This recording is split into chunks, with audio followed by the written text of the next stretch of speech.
we'll come inside, and here's our little shed, and that has our generator, our tools. We got little wood for inside. My brother made this.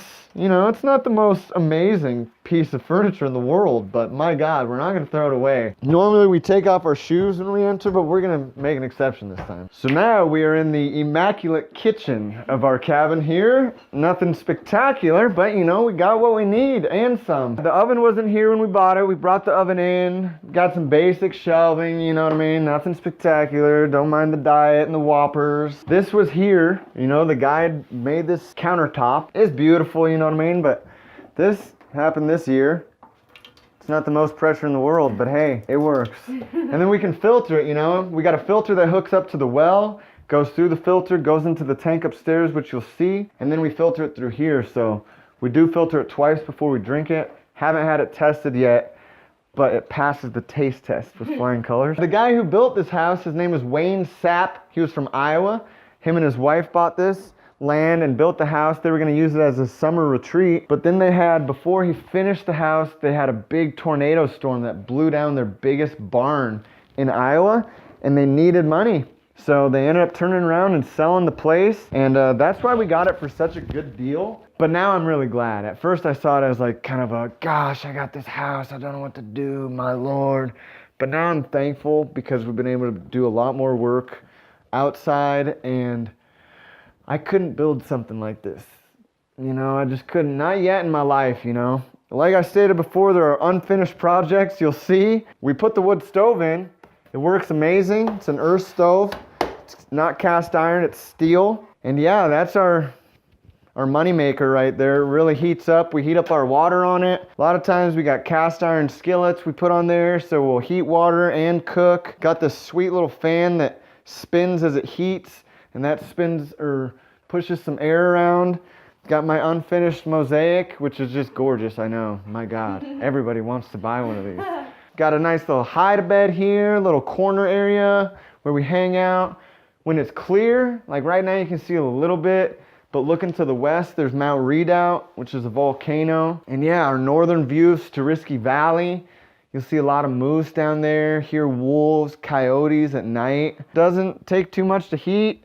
Pretty small. All right, so our bathroom here, like I said, is unfinished because I'm not really that great of a carpenter. Now we have a toilet that runs, which I don't care about, but my girlfriend cares about, and I can understand why. It's nice when people come over to be able to send them to the toilet instead of the outhouse. Not to get private, but I pee all around the outside of our land. You know, not the 20 acres, but where we have the orchard. And that acts, I think, as like a border for the animals to stay away. We mark our territory.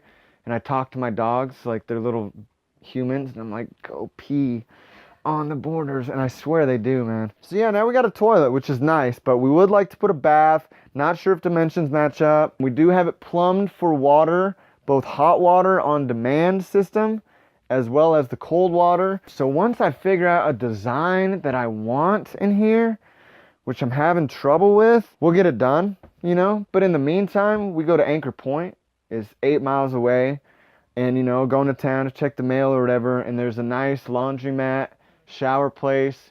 Pay $5, 11 minutes of hot shower. I mean, you know, I'm a infantryman myself, so I take like a 2-minute shower. A lot of times I don't take the whole shower. I'm like, all right, you know. So sometimes same thing as with the generator, like, do I need to do it? Do I need to make a shower in here, you know? But I know it would be nice at some point, especially if we want to rent it or just to have it finished. But so this is the bathroom. It's pretty basic right now. And then we have a back room back here that we just put some flooring down for, and that's generally used for, like, right now our worker.